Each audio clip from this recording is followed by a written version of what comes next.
Good evening. Welcome to Washington. I'm Brett Baer. This is hour one of our special 2-hour special report. We begin tonight with a rare all-hands-on-deck meeting of the U.S. Senate at the White House for a classified briefing about North Korea.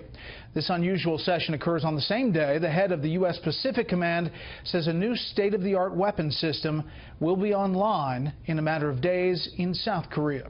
We have Fox team coverage of some of the world's most dangerous neighborhoods. Rich Edson's at the State Department, where how the president's decision to attack Syria may be part of a new Trump doctrine.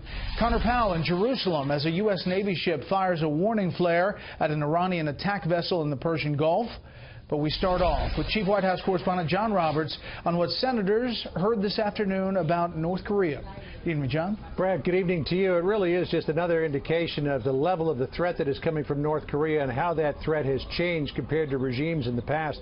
An absolutely extraordinary scene here at the White House this afternoon as busloads of senators arrived in the West Executive Drive here at the White House and made their way into a briefing room at the Eisenhower Executive Office Building for what was a very long briefing on North Korea. The briefers, the top advisors to the president on diplomacy, national security, intelligence, Rex Tillerson, the Secretary of State, Dan Coats, the Director of National Intelligence, Jim Mattis, the Pentagon Chief, and the Chairman of the Joint Chiefs of Staff, General Joe Dunford.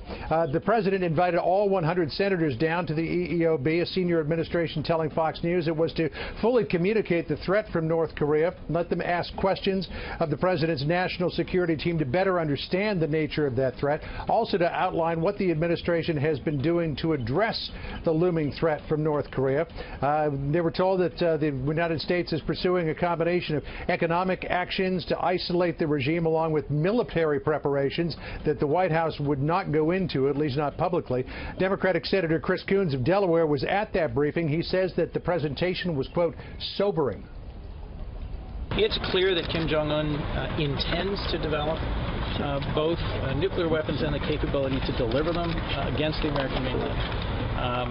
At some point, that will be a very pressing national security concern. White House officials say they are also getting better concern and better cooperation, rather, from China than in years past since the meeting that the president had with President Xi Jinping.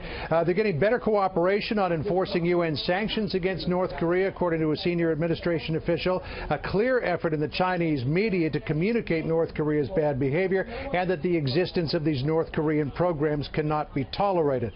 Two big changes on China's part, according to a senior administration official: an acknowledgement of the level of the threat that's coming from North Korea and a willingness to take steps that it hasn't in the past to try to rein in North Korea. Brett? John, another major headline, of course, out of the White House today, and Neil Cavuto spent his show talking about it, the president's new tax proposal.